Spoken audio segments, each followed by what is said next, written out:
বাস্তব অভিজ্ঞতার সঙ্গে। ভিডিওটি মনোযোগ দিয়ে শেষ পর্যন্ত দেখবেন, কারণ না অনুভব করলে সত্যিটা বোঝা যায় না। প্রিয় শ্রোতা বন্ধুরা, আজকের ভিডিওর জন্য প্রথম যে ইমেলটি নজর কাড়ার মতো ছিল সেটি পাঠিয়েছেন এক ভাইয়ার নাম মোহাম্মদ হাসান। ভাইয়া ঢাকা থেকে ইমেলটি লিখে পাঠিয়েছেন। তিনি ঢাকাতেই থাকেন। ঘটনাটি ঘটেছিল ভাইয়ার দাদার সাথে, যখন তার দাদা যুবক বয়সের ছিলেন সেই সময়।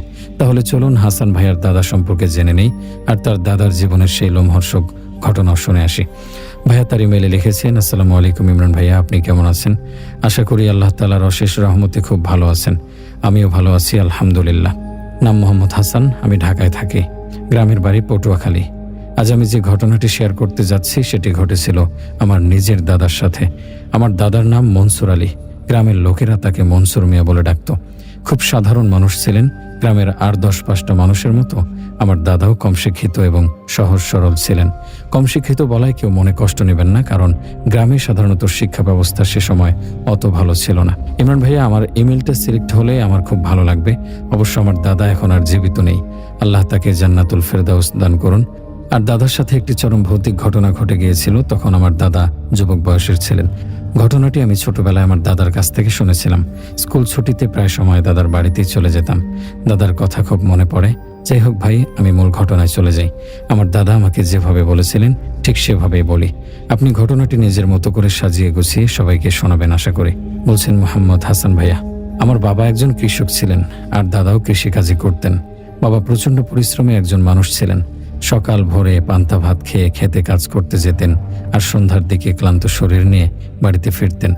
আমরা খুব গরিব ছিলাম। দুবেলা ভাত খাওয়াটাই কষ্টের হয়ে যেত। আমাদের ঘরটা ছিল একদম মাটির ঝুপড়ির মতো। কোনো রকম মাথা গোজার ঠাঁই ছিল সে একমাত্র ঘরটা। ছোটবেলা থেকে আমি দরিদ্রতা দেখেছি। অন্যান্য বাচ্চারা যখন গ্রামের স্কুলে যেত তখন আমি আর আমার ছোট ভাই বাবার সাথে খেতে কাজ করতে যেতাম। তখন আমি এটাও জানতাম না যে পড়াশোনার আসল কারণটা কি, এটা করে কি হবে জীবনে। আমরা শুধু এটাই ভাবতাম, সকালে ভোর থেকে অক্লান্ত পরিশ্রম করলে সন্ধ্যা পর্যন্ত দুমুঠো খাবার জোগাড় হয়ে যাবে। তবে আমার মা সবসময় বলতেন, বাবা তোরা যদি পড়াশোনা করতে পারতি তাহলে হয়তো জীবনটা একটু সহজ হতো। কিন্তু হয়তো আমার ভাগ্যে পড়াশোনা ছিল না, বই খাতা ছিল না, শুধু ছিল দিন মজুরি কাজ করা আর জীবন কাটানো। দরিদ্র দেখতে দেখতে যখন 20 বছর বয়সে পা রাখলাম তখন গ্রামে কাজের সংখ্যা আরও কমে আসলো। আমার বয়সী আরও ছেলেরা এবং অন্যান্য লোকেরা কাজের জন্য শহরে চলে যেতে শুরু করেছিল। তবে আমাদের কাছে এত টাকা ছিল না যে শহরে যাব এবং সেখানে কিছুদিন থেকে কাজ খোঁজা পর্যন্ত নিজের খরচ চালাবো। তাই গ্রামে যখন যে কাজ পেতাম সেই কাজই করতাম। কখনো কারো ফসলের জমিতে কাজ করতাম, কখনো কারো ঘর মেরামত করে দিতাম, কাঠ কেটে তা বাজারে বিক্রি করতাম, উঁচু গাছে উঠে ফল ফলাদি পেড়ে দিতাম। তাতে টুকটাক কিছু টাকা আসতো। তবে তা দিয়ে আমার সংসারের কিছুই হতো না। 20 বছর বয়সে পা রেখেই বিয়ে করে ফেলি। বিয়ের আগে মা মারা যান। আর যখন আমার প্রথম সন্তান হয় তখন বাবা মারা যান। বিয়ের প্রায় 5 বছর হয়েছে। আমার মতন 2টি সন্তান ছিল আর একজন আগত। তোর দাদি আমাকে সবসময় বলতো, তুমি একটা স্থায়ী কাজ করো যার একটা নিশ্চিত ভবিষ্যৎ আছে, বেতনের গ্যারান্টি আছে। এভাবে আর কয়দিন কাটবে? কিন্তু গ্রামের মধ্যে আর এরকম কাজ কোথায় আছে? সবকিছুই আমার জন্য সেখানে ভাগ্যের ওপর চলতো। তারপর একদিন গ্রামের একজন বড় বৃদ্ধ লোক আমাকে বলল, পাশের স্কুলে সরকারি পাহারাদারের পোস্ট খালি আছে, তুমি বরং একবার সেখানে গিয়ে কাজের জন্য আবেদন করে ফেলো। আমি শুনে খুশি হয়ে গেলাম। ওই বৃদ্ধকে ধন্যবাদ জানিয়ে বললাম যে অবশ্যই যাব। ভাবলাম রোজ রোজ ছাড়া কাজ না খুঁজে একটা বান্ধা কাজ করতে পারলে আমার জন্য খুব ভালো হবে। আমি আর দেরি না করে সেই দিনই ওই চাকরিটা পাওয়ার জন্য আবেদন করে ফেলি। ভেবেছিলাম স্কুলের ভিতরই থাকা যাবে রাতে। কাজটা পেলে আমার জন্য খুব উপকার হবে। আমি সাথে সাথেই ওই স্কুলের হেডমাস্টারের সাথে কথা বললাম। তিনি একজন শক্ত মেজাজের মানুষ, তবে মনের দিক দিয়ে খুব ভালো। আমার দারিদ্রতার কথা তাকে খুলে বললাম। সবকিছু শোনার পর সে আমার প্রতি সহানুভূতিশীল হলেন। তবে বললেন যে তোমাকে কাজটা দিতে পারি, তবে খুব ইমানদারি সততা নিয়ে কাজ করতে হবে। কাজে ফাঁকি দেয়া যাবে না আর কাজের প্রতি যত্নশীল হতে হবে। তুমি তো জানো স্কুলটা খুবই পুরনো আর রাতের দেখাশোনার জন্য একজন ভালো লোকের দরকার। স্যারের কথাগুলো শোনার পর আমি সাথে সাথে তাকে হ্যাঁ বলে দিলাম। বললাম যে আমি এই কাজ খুব নিষ্ঠার সাথে করতে পারবো। তারপর কথোপকথন শেষে আমি সেখান থেকে চলে গেলাম। এবার আল্লাহর অশেষ মেহেরবানিতে আমার ভাগ্যের চাকা হয়তো ঘুরবে এটাই ভাবছিলাম। তবে সামনে কি অপেক্ষা করছে তা থেকে ছিলাম বেখবর। কিছুদিনের মধ্যে খবর আসলো যে আমার চাকরিটা হয়ে গেছে। আমার চাকরি হয়ে যাওয়ার পর গ্রামের সবাই অবাক হয়ে গিয়েছিল, আবার খুশিও হয়েছিল। কারণ সেই জামানায় সরকারি চাকরি খুব বেশি দামি ছিল। একটা স্কুলে চৌকিদারের চাকরি পাওয়া সম্মানের ব্যাপার ছিল তখন। তোর দাদিও খুব খুশি হয়েছিল, বলেছিল যে এই চাকরিটা তুমি আল্লাহর অশেষ মেহেরবানিতে পেয়েছো, তাই খুব সততার সাথে কাজটা করো। তারপর আমি আল্লাহর নাম নিয়ে কাজটা শুরু করে দেই। সকাল হলে বাচ্চারা স্কুলে চলে আসতো, তারপর আসতো শিক্ষক শিক্ষিকারা। আমার কাজ ছিল সারাদিন স্কুলের গেটের সামনে বসে পাহারা দেয়া, ক্লাস, টিফিন আর ছুটির ঘন্টা বাজানো, আর শিক্ষক শিক্ষিকাদের জন্য চা নিয়ে আসা। স্কুলের পরিবেশটা আমার কাছে খুবই ভালো লাগতো। ছোটবেলায় যদিও কখনো স্কুলে আসা হয়নি, তবে ভাগ্যের চাকা আজ আমাকে আমাদের গ্রামের স্কুলের পিয়ন বানালো। কিছু বাচ্চা খুব মাসুম ছিল আর কিছু ছিল দুষ্ট প্রকৃতির, তবে সে সময় পড়াশোনার প্রতি মোটামুটি সবাই খুব আগ্রহী ছিল। দিনের বেলায় সম্পূর্ণ স্কুল বাচ্চাদের হইচই আওয়াজে মেতে থাকতো, তবে সন্ধ্যা নামলে একদম নীরব স্তব্ধ হয়ে যেত। আমার ডিউটি শুধু দিনের বেলায় স্কুলের গেটের সামনে বসে থাকা ছিল না, বরং রাতেও স্কুল পাহারা দিতে হতো। সন্ধ্যা নামলে আমি স্কুলের গেট বন্ধ করে ভেতরে একটা রুমে ছোট্ট একটি চৌকি বিছিয়ে বসে থাকতাম। আমি খুব সততার সাথে কাজ করছিলাম। কাজ করতে করতে প্রায় 1 মাস কেটে যায়। কোনো অস্বাভাবিক বা অনাকাঙ্ক্ষিত ঘটনা ঘটে না। প্রতিদিন সকালে গেটের সামনে গিয়ে বসতাম, আর সন্ধ্যা নেমে এলে স্কুলের ভেতরে চলে আসতাম। এক রুমের মধ্যে সবকিছু স্বাভাবিকই লাগতো। হ্যাঁ, মাঝে মাঝে হালকা দমকা বাতাস বইতো চারপাশে, দূর দূরান্ত থেকে পশু পাখির ডাক ভেসে আসতো প্রায় সময়। তবে আমি সেই জিনিসগুলোকে কখনোই গুরুত্ব দিতাম না, একদম স্বাভাবিকভাবেই নিতাম।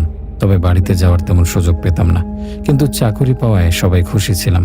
একদিন প্রতিদিনের মতো রাতের বেলায় স্কুলের দরজা বন্ধ করে ভেতরে গিয়ে এক রুমে চৌকির উপরে শুয়ে পড়লাম। চোখে ঘুম ঘুম ভাব চলে এসেছিল। মাত্র চোখ বুঝেছি এমন সময় একটি আওয়াজ পেলাম। আওয়াজটি এমন ছিল যে মনে হলো কেউ একজন স্কুলের মেন গেটটা খুলেছে। শব্দ শুনে আমার সঙ্গে সঙ্গে ঘুম ভেঙে গেল। চট করে উঠে বসলাম। মনে মনে বললাম, আমি তো স্কুলের গেট বন্ধ করে এসেছিলাম, তাহলে এই রাতে কে গেট খুললো? আগে তো কখনো এমন কিছু হয়নি। আমি যে রুমে শুয়েছিলাম সেই রুম থেকে একদম স্কুলের গেট বরাবরই ছিল। সঙ্গে সঙ্গে উঠে গেটের দিকে তাকালাম। আমার নজরে পড়ল কেউ একজন গেটটা খুলে ভেতরে ঢুকছে, তবে সেটা কে ছিল তা একদমই বোঝা যাচ্ছিল না। আমি চাদরটা একপাশে রেখে চৌকি থেকে উঠে দাঁড়ালাম। আমার স্পষ্ট মনে আছে যে আমি দেখেছিলাম একজন দরজাটা খোলার পর ভেতরে প্রবেশ করেছে। চাঁদের মিটিমিটি আলো ছিল, তবে তেমন স্পষ্ট কিছু দেখার উপায় নেই। আমার কেমন যেন ভয় ভয় লাগছিল। কখনো এরকম কিছু হয়নি আমার সাথে। ভয়ে গলা শুকিয়ে গেল। আশপাশের পরিবেশ একদম নিশ্চুপ। এই রাতের বেলায় তো কোনো শিক্ষক বা ছাত্রছাত্রী স্কুলে আসার কথা নয়, তাহলে কে গেট খুলে ভেতরে ঢুকলো? দেখার জন্য আমি 2 পায়ে গেলাম ভয়ে ভয়ে, কিন্তু তখন আর কাউকে দেখা যাচ্ছিল না। আমি কাঁপা কণ্ঠে বললাম, কে কে ওখানে? কিন্তু কোনো সাড়া শব্দ পেলাম না। আমি আবার আরো জোরে বললাম, কে ভিতরে আসলেন? এখন তো স্কুল বন্ধ, এখানে কোনো কাজ নেই, প্রয়োজন পড়লে সকালে আসবেন, এখন চলে যান। কিন্তু এবারও আমি কোনো সাড়া শব্দ পেলাম না। সবকিছু একদম নিশ্চুপ। এবার আমার ভয় আরো বেড়ে গেল। বুকের মধ্যে জোরে জোরে ধুকফুক করতে শুরু করলো। ভয়ে ভয়ে একবার করে মেন গেটের দিকে এগিয়ে যাচ্ছিলাম। আমার হাত কাঁপছিল। তারপরে আস্তে করে ধাক্কা দিয়ে সম্পূর্ণ দরজাটা খুলে ফেললাম। স্কুলের রাস্তাটা খুব জনমানব শূন্য ছিল। খুব দূরে একটা কুকুর ঘেউ ঘেউ করছে, কিন্তু রাস্তায় অথবা গেটের আশপাশে কোনো মানুষের চিহ্ন মাত্র নেই, শুধু আমি একা। এটা দেখে আমি খুব অবাক হয়ে গেলাম, কারণ আমি নিশ্চিত রূপে একজনকে ভেতরে আসতে দেখেছিলাম, কিন্তু তাকে এখন আর ভেতরেও দেখা যাচ্ছে না, বাইরেও দেখা যাচ্ছে না। তাহলে একজন মানুষ কিভাবে উধাও হয়ে যেতে পারে? বিষয়টা আমার কাছে খুব ভয়াবহ আর অদ্ভুত লাগলো। আমার শির দ্বারা বেয়ে এক ঠান্ডা শিহরণ নেমে গেল। আমি আবারও দরজার আশপাশটা ভালো করে দেখলাম। নিজের মনকে অভয় দিয়ে বললাম যে হয়তো আমি ঘুমের চোখে ভুল দেখেছি, ভুল শুনেছি। মনকে এগুলো বলে সান্ত্বনা দিয়ে দরজাটা লাগিয়ে আমি আবার আমার জায়গায় চলে গেলাম। যে আমি একটু আগে চোখের ঘুমে তাকাতে পারছিলাম না, সে আমার চোখে এখন বিন্দুমাত্র ঘুম নেই। আমি চৌকিটাতে বসে পড়লাম আর আশপাশে ভালো করে চোখ ফেরাতে শুরু করলাম। স্কুলে চোখ বোলালাম। সব শ্রেণীকক্ষের দরজা জানালাগুলো লাগানো ছিল, আর মনে হচ্ছিল আমি যেন কোনো পুরনো বিশাল জমিদার বাড়িতে একা বসে আছি। কেন যেন মনে হচ্ছিল বন্ধ দরজা জানালার পিছন থেকে কেউ আমাকে দেখছে। আবার মনকে সান্ত্বনা দিয়ে বললাম যে এমন কিছুই নয়, সবকিছু স্বাভাবিক আছে, আমার ভয় পাওয়ার কোনো কারণ নেই। এই বলে নিজেকে সান্ত্বনা দিয়ে চকিতে শুতেই যাচ্ছিলাম। এমন সময় প্রচণ্ডভাবে স্কুলের ভেতর থেকে একটি আওয়াজ এলো। মনে হলো কোনো এক শ্রেণীকক্ষে কোনো বেঞ্চ বা টেবিল খুব জোরে মেঝেতে ফেলা হয়েছে। যখন আওয়াজটা এসেছিল তখন আমার বুকের মধ্যে যেন বিজলি চমকেছে। আমার সম্পূর্ণ শরীর ঝাঁকুনি দিয়ে উঠেছিল। প্রচণ্ড ভয় পেয়ে গিয়েছিলাম। সাথে সাথে উঠে সেই আওয়াজ যে দিক থেকে এসেছিল ওই দিকে তাকালাম। স্কুলে মোট 2টা ভবন ছিল। একটা ভবন খুব পুরনো আর একটা নতুন। নতুন ভবনটা মেন গেটের বরাবরই। আমি নতুন ভবনের এক রুমেই থাকতাম, আর পুরনো ভবনটা ছিল আমার বাম দিকে। সেই ভবন থেকে আওয়াজটা এসেছিল। পুরো ভবন অন্ধকার ছিল, কিন্তু আমার কেন যেন মনে হলো সেই ভবনে কেউ একজন নড়াচড়া করছে। রাতের এমন অন্ধকারেও বোঝা যাচ্ছিল। এবার ভয়ে আমার অনবরত ঘাম ছুটতে লাগলো। চোখ ডোলে আবার সেই দিকে তাকালাম, কিন্তু এখন আর কিছুই নেই। একদম চুপচাপ নিজের জায়গায় মূর্তি হয়ে বসে রইলাম অনেকক্ষণ। আল্লাহর নাম নিচ্ছিলাম মনে মনে। যখন আবার একটু শান্ত হলাম, তখন মনে হলো স্কুলের বারান্দায় কেউ হাঁটছে। মনে হচ্ছিল কেউ একজন খালি পায়ে বারান্দায় হাঁটাহাঁটি করে যাচ্ছে। আমি ভাবলাম, এসব কি হচ্ছে? এত রাতে এখানে আমি ছাড়া অন্য কেউ কেন হাঁটাহাঁটি করবে? আবার কোনো চোর ঢুকে পড়লো না তো স্কুলের ভেতর? এটা ভেবে আমি তাড়াতাড়ি চৌকি থেকে উঠে চৌকির পাশে রাখা লাঠিটা হাতে নিলাম। সবসময় এই লাঠিটা সাথে রাখতাম স্কুলে চাকরি হওয়ার পর থেকে। সাথে করে হারিকেনটাও জ্বালিয়ে নিলাম। কিন্তু আজ যেন মনে হলো হারিকেনের আলো কোনো কাজে আসছে না। হাতের মধ্যেই যেন আলোর সীমাবদ্ধ হয়ে গেছে। আস্তে আস্তে বারান্দার দিকে এগিয়ে গেলাম। এবার আওয়াজটা আরো কাছ থেকে আসছিল, কিন্তু বারান্দায় কেউ ছিল না। আমি শ্রেণীকক্ষগুলোর মধ্যে হারিকেন এগিয়ে দেখার চেষ্টা করছিলাম, কিন্তু ভেতরে খুব অন্ধকার। আমার দৃষ্টি কক্ষগুলোর দরজা আর জানালার মধ্যে আটকে ছিল। কি হচ্ছে কিছুই বুঝতে পারছি না। কক্ষগুলো দেখার পর যখন আবার ঘুরে সামনে ফিরবো, তখন মনে হলো আমি কোনো একটা ছায়া নড়াচড়া করতে দেখেছি। আমি বুঝে উঠতে পারলাম না যে সত্য দেখছি নাকি আমার মস্তিষ্ক আমার সাথে কোনো খেলা খেলছে। আমি আবার ঘুরে কক্ষের দিকে তাকালাম। দেখলাম সত্যি একটা ছায়ার মতো কিছু রুমের একদম কোনায় দাঁড়িয়ে আছে। শরীরটা মানুষের মতো দেখা যাচ্ছিল, কিন্তু খুবই অস্বাভাবিক, হ্যাংলা পাতলা আর ঘুটঘুটে কালো। দেখে যে কেউ ভয় পেয়ে যাবে। আমার দেখে মনে হলো যেন কেউ কিছু কালো ধোয়া একসঙ্গে করে মানুষের আকৃতি দিয়েছে। আমি একবার চোখের পলক ফেললাম, কিন্তু সেটা একই জায়গায় দাঁড়িয়েছিল। এটা দেখার পর আমার কলিজা বের হয়ে যাওয়ার উপক্রম। ভয়ে শরীর কাঁপতে লাগলো। আমার আর সাহস হচ্ছিল না এই দৃশ্য দেখার। সাথে সাথে লাঠিটা আর হারিকেনটা আরো শক্ত করে ধরে পিছু পা হতে শুরু করলাম।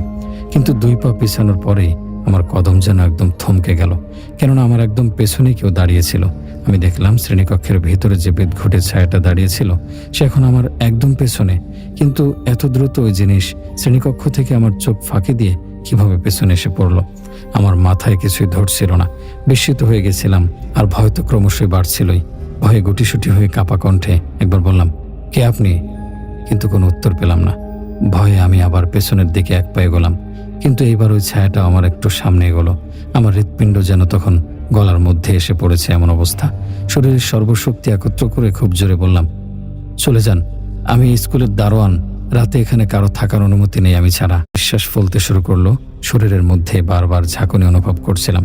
সেই ছায়াটা আমার কথার কোনো উত্তর দিচ্ছিল না, আর একভাবে মূর্তির মতো আমার সামনে দাঁড়িয়েছিল। আমার আর সাহস হলো না বেশিক্ষণ সেই ছায়াটার দিকে তাকিয়ে থাকার। অবস্থা খুব খারাপ হয়ে গিয়েছিল, কিন্তু আমার সম্পূর্ণ শরীর যেন অবশ হয়ে গিয়েছিল। মনে হচ্ছিল কেউ আমাকে একদম আঁকড়ে ধরে রেখেছে, চাইতেও নাড়াচাড়া করতে পারছি না। কিন্তু এমন সময় ওই ছায়া নড়াচড়া করতে শুরু করলো, কিন্তু তার পা মাটিতে স্পর্শ হচ্ছিল না। মনে হচ্ছিল সে হাওয়াতে ভাসছে, কোনো অদৃশ্য শক্তি তাকে শূন্যে ভাসিয়ে রেখেছে।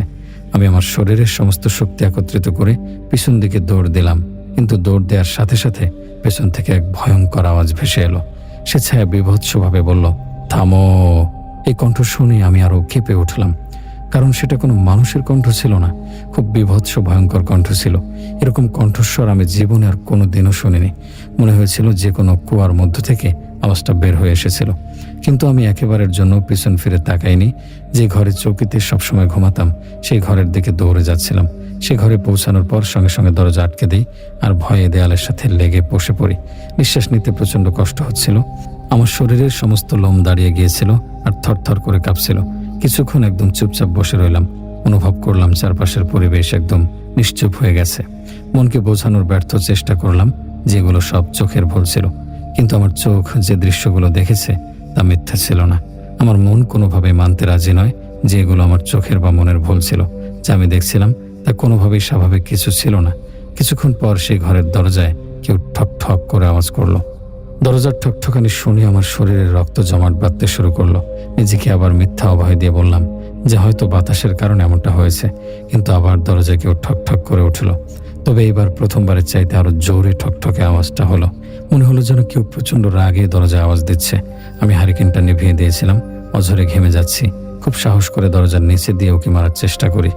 ওকে মেরে দেখতে চাচ্ছিলাম যে বাহিরে কে আছে, কিন্তু বাহিরে আমি কাউকে দেখতে পেলাম না, না কোনো মানুষ, না ওই ছায়া। কিন্তু তারপরেও আমার মনে হচ্ছিল যেন কেউ আমার গভীর শ্বাস প্রশ্বাসগুলো দাঁড়িয়ে দাঁড়িয়ে শুনছে। আমার মাথা ঘুরিয়ে যাচ্ছিল। বুঝতে পারছিলাম না যে দরজাটা খুলবো নাকি চুপচাপ বসে থাকবো। মাথা যেন একদমই কাজ করছে না, সহজ জিনিসগুলো কঠিন লাগছে। এমন সময় দরজায় আরো বেশি জোরে জোরে ঠকঠকের আওয়াজ আসতে শুরু করলো, যেন কোনো আজাব নাজিল হতে যাচ্ছে। মনে হচ্ছিল দরজাটা ভেঙে ফেলবে। আমি লাঠিটা শক্ত করে ধরলাম। ভয়ে আমি দরজা থেকে 4-5 কদম দূরে সরে গেলাম। তখন দেখতে পেলাম ধীরে ধীরে দরজাটা একটু একটু করে খুলে যাচ্ছে। এই দৃশ্য দেখে আমার চোখ ছানা বড়া হয়ে গেল। আস্তে আস্তে দরজাটা সম্পূর্ণ খুলে গেল।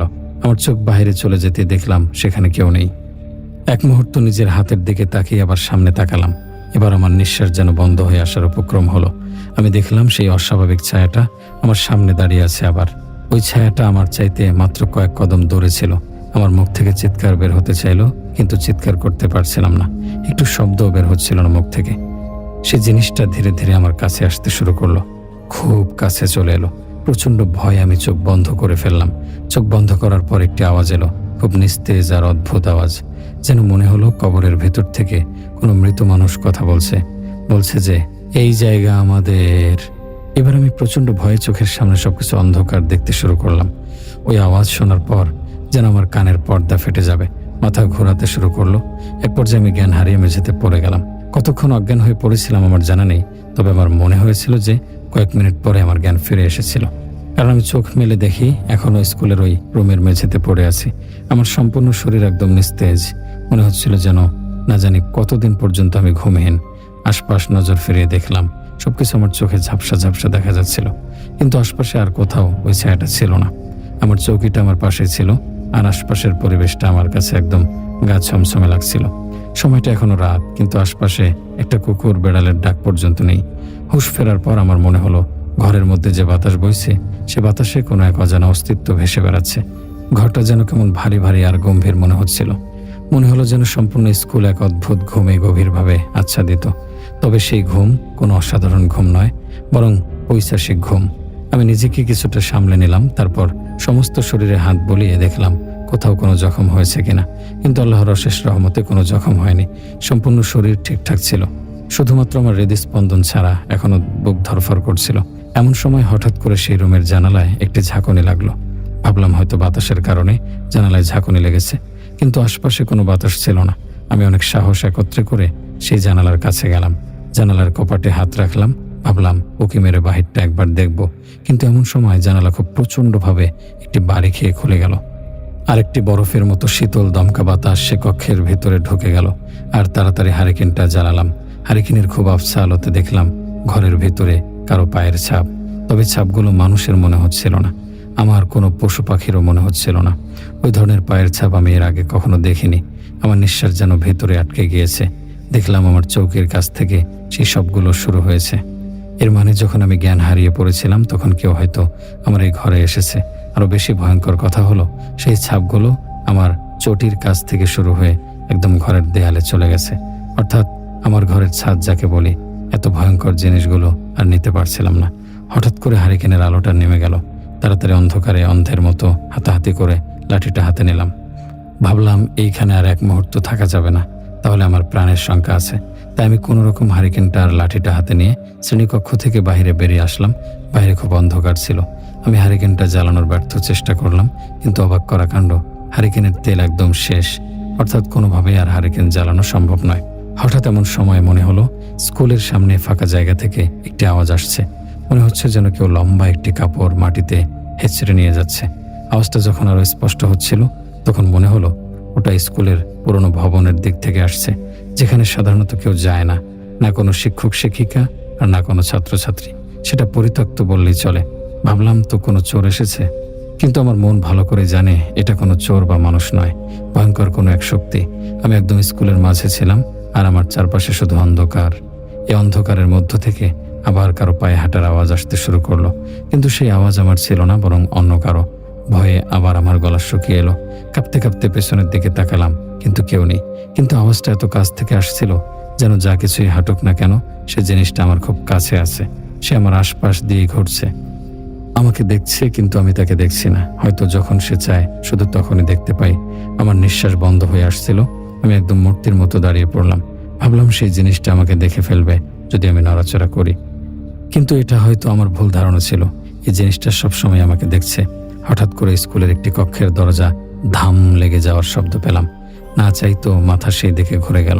আমি দেখলাম এটা সেই কক্ষের দরজা যে কক্ষে আমি আজ ঘুমোতে চেয়েছিলাম, যে কক্ষে আমি ওই কালো ছায়াটাকে দেখেছিলাম, যে কক্ষে আমার চৌকিটা রাখা। এবার যেন ভয়ে আমার মাঝে আর প্রাণ রইল না। আমি আস্তে আস্তে পেছনে সরার চেষ্টা করলাম। যেই নাকি এক কদম পিছিয়ে গেলাম, তখন মনে হলো কেউ আমার বাম কাঁধে হাত রেখেছে। আমার শরীর জমে গেল। হাতের স্পর্শ বরফের চাইতেও বেশি ঠান্ডা ছিল। আমি চিৎকার করতে চাচ্ছিলাম, কিন্তু আমার চিৎকার যেন গলার মধ্যে আটকে গেল। আমার নিঃশ্বাস বন্ধ হয়ে গেল। কাঁপতে কাঁপতে পেছন ফিরে তাকালাম, কিন্তু সেখানে কেউ ছিল না।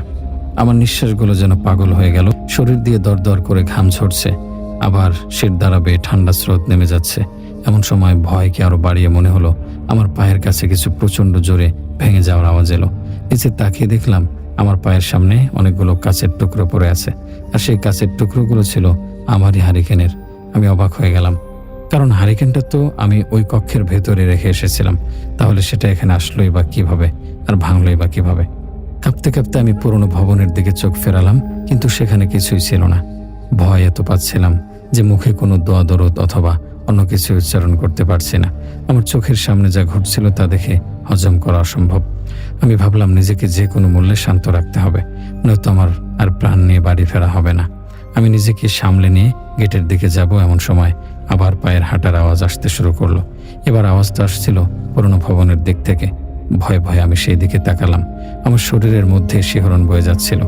আমার চোখের সামনে এবার আমি যে দৃশ্য দেখলাম তা আমার সমস্ত ভয়কে অতিক্রম করে ফেলেছে। আমি দেখলাম দ্বিতীয় ভবনটার সামনে একটি কালো ছায়া দাঁড়িয়ে আছে। দ্বিতীয় ভবনটা ছিল দোতলা, আর নতুন ভবনটা ছিল একতলা। যে কালো ছায়াটা এবার একদম দোতলার সামনে লম্বা দেখা যাচ্ছিল, আমি সেটার দিকে তাকানো মাত্রই ওই জিনিসটা আমার সামনে আসতে শুরু করলো। আমার মনে আর মাথায় একটা কথাই ঘুরপাক খাচ্ছিল, এটা কি জিনিস? এ কি আজ আমাকে সত্যি প্রাণে মেরে ফেলবে? আমার শরীর থেকে যেন প্রাণটা বের হয়ে গেছে। চাইতেও যেন চোখ বন্ধ করতে পারছি না। আমি খেয়াল করে দেখলাম ওই জিনিসটা আমার সামনে আসছে, কিন্তু বাতাসে ভেসে ভেসে। তার পা মাটি স্পর্শ করছিল না, আর পায়ের ধরন ভিন্ন ছিল।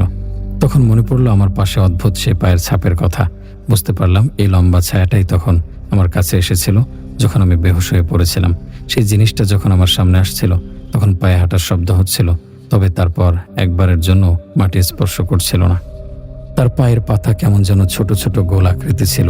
এই ঘুটঘুটে অন্ধকারের মধ্যেও সেই কালো ছায়াটাকে এমনভাবে দেখা যাচ্ছিল যেন সে ইচ্ছাকৃতভাবেই তার ভয়ঙ্কর রূপ আমাকে দেখাতে চাচ্ছে। আমি আমার নিজের চোখকে বিশ্বাস করতে পারছিলাম না।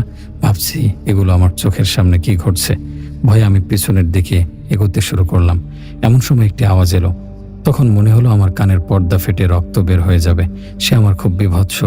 হঠাৎ করে চারপাশে কেমন যেন একটি দুর্গন্ধ ছড়িয়ে পড়ল। সে আওয়াজ শোনা গেল যে, তুই কি আমাকে দেখতে পাচ্ছ? এটা শুনে আমার কলিজা যেন ফেটে যাবে। আমার চোখ যেন পাথরে পরিণত হয়েছে। আমি দেখলাম ওই ছায়াটা একথা বলে সে কক্ষের দিকে যেতে শুরু করলো যেখানে আমি শুয়েছিলাম। সে যখন ওই দরজার কাছে গিয়ে পৌঁছালো, তখন হঠাৎ করে দরজায় একটি আলো প্রকাশ পেতে শুরু করলো। আর সেই আলোতে আমি এমন দৃশ্য দেখলাম যে আমার জীবনে দেখা সবচাইতে ভয়ঙ্কর দৃশ্য ছিল। ওই আলোর সামনে ছায়াটা গিয়ে দাঁড়ালো। তার কোমর পর্যন্ত সেই ভবনের ছাদ ছিল, আর বাকি অংশ আকাশে। সে ওই আলোর সামনে বসে পড়ল, যেমন করে মানুষ হাঁটুতে মাথা দিয়ে বসে। আমি দেখলাম তার চোখের ভেতর এমন আলো বিচ্ছরিত হচ্ছে যেন জ্বলন্ত কয়লা। আমি চিৎকার করতে সেখান থেকে দৌড়ে পালাতে চাচ্ছিলাম, কিন্তু আমার পা যেন পাথর হয়ে গেছে। আমি দেখলাম মাত্র 2-3 সেকেন্ডের মধ্যে সেই লম্বা থাকা আমার একদম মুখোমুখি এসে দাঁড়ালো। মনে হলো কেউ যেন আমার বুকের ওপর একটি বরফ রাখা হয়েছে। মনে হচ্ছিল এই বুঝি আমার প্রাণটা শেষ। সেই ছায়া তার মাথা ঢুকিয়ে আমার মুখ বরাবর এনে বলল, তুমি এখানে থাকতে পারবে না। আমি দেখলাম তার চেহারা তো বেশি ভয়ঙ্কর যে মানুষ হঠাৎ দেখলে হয়তো আচমকা মরে যাবে। মনে হচ্ছিল আমারও নিঃশ্বাস বন্ধ হয়ে যাবে। এতটুকু বলার পর সে আবার সোজা হয়ে দাঁড়ালো। তারপর মনে হলো কেউ একজন খুব জোরে তালি বাজালো। সেই তালির শব্দে আমার কান ফেটে যাওয়ার উপক্রম। এবার আমার সহ্যের সীমা পার হয়ে গেল। 2 চোখে অন্ধকার নেমে আসতে শুরু করলো। হাত পা আপনা আপনি মাটিতে পড়ে যেতে শুরু করলো। আমি বেহুশ হয়ে পড়ে গেলাম। বেহুশ হওয়ার আগ পর্যন্ত দেখেছিলাম সেই ছায়া আমার সামনে দাঁড়িয়েছিল। যখন চোখ খুললো তখন দেখলাম আকাশের সূর্য উঠেছে, চারিদিকে ভোরের আলো ফুটেছে। আমি আমার চৌকিতে শোয়া, আর আমার চোখ মেন গেটের একদম সামনে। আমার লাঠিটা চোখের সামনে দেয়ালে হেলান দেওয়ানো, আর যে হারিকেনটা রাতে ভেঙে গিয়েছিল সেটা চোখের একপাশে একদম আগের মতো। আমার শরীরে প্রচণ্ড ব্যথা ছিল। চোখ মেলতেই আমার কাল রাতের সমস্ত ঘটনা মনে পড়ে গেল। আমি আতকে উঠলাম আর স্কুলের ভবনগুলোর দিকে তাকালাম। দিনের বেলায় দেখে বোঝার উপায় নেই যে রাতের বেলায় এই জায়গায় কতটা ভয়ঙ্কর হয়ে ওঠে। এই স্কুলের মধ্যে কোনো রহস্য লুকিয়ে আছে যে ছায়া রাতের বেলায় জীবিত হয়ে ওঠে, সে দিনের বেলায় উধাও হয়ে যায়।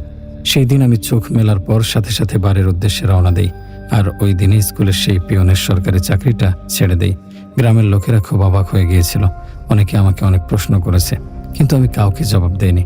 ওই দিন রাতের পর আমার মাথায় একটা কথা স্পষ্ট হলো, যে আগের পিয়ন কেন এই জামানাতে একটি স্কুলের সরকারি পিয়নের চাকরিটা ছেড়ে দিয়েছিল। হয়তো নতুন কেউ কাজে ঢুকলে সাক্ষী হবে আবার। রাতের ডায়েরি চ্যানেলের শ্রোতা বন্ধুরাই ছিল আজকের ভিডিওর প্রথম ভৌতিক ঘটনা, যা ঘটেছিল হাসান ভাইয়ের দাদার সাথে। সেদিন হয়তো ঘটনা তাদের গ্রামের বাড়িতে এই ঘটনাটি ঘটেছিল। তানভীর যেভাবে বলেছে আমি সেভাবেই বলার চেষ্টা করছি। অধ্যায় 1, ফিরে আসা। 2022 সালের শীতকাল, জানুয়ারি মাস। তানভীর ঢাকায় চাকরি করে, কিন্তু ছুটি নিয়ে ফিরে আসে গ্রামের বাড়ি স্বরূপকাঠির রামচন্দ্রপুর। তার বাবা শাকুর হাওলাদার এখন অনেকটাই দুর্বল, জমি জমার কাজ দেখাশোনা করতে পারেন না। তানভীরের সাথে ছিল তার ছোট ভাই সালমান আর মা হালিমা বেগম, একজন শান্ত নামাজি মহিলা।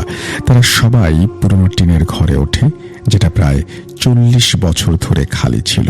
রাতে ঘরটায় ছিল অদ্ভুত এক গন্ধ, পুরনো কাপড়, স্যাঁতস্যাঁতে মাটি আর ধূপের মতো হালকা পোড়া গন্ধ, কিন্তু কেউ পাত্তা দেয় না। অধ্যায় 2।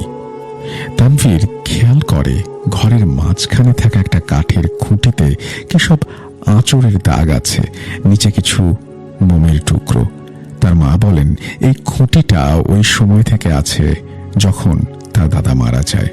তখন হুজুররা বলেছিল খুঁটিটা নাড়াতে নেই, কিছু একটা পোঁতা আছে।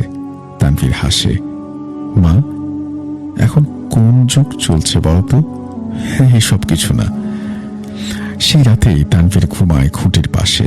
রাত 2:45। রাতের অন্ধকারে হঠাৎ তানভীরের ঘুম ভাঙে। কেউ যেন তার বিছানার পাশে দাঁড়িয়ে আছে।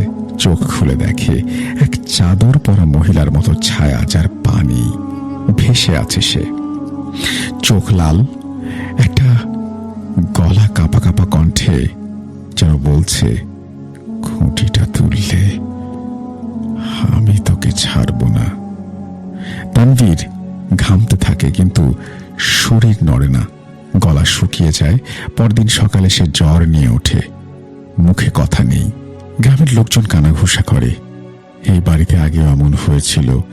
শাকুর হাওলাদার একবার পাগল হয়ে গিয়েছিল। সেই খুঁটিটার নিচে পোঁতা আছে চুক্তির কিছু।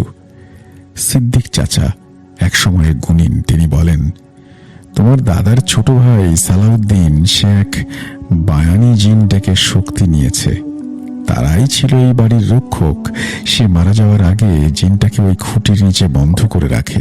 তানভীর খুঁটি খুলতে চায়। সেই রাতেই মোমবাতি জ্বালিয়ে ঘর পরিষ্কার করে, কিন্তু রাত 3টার পর মোমবাতি নিজেই নিভে যায়। বাতাস বন্ধ, পর্দা উঠছে।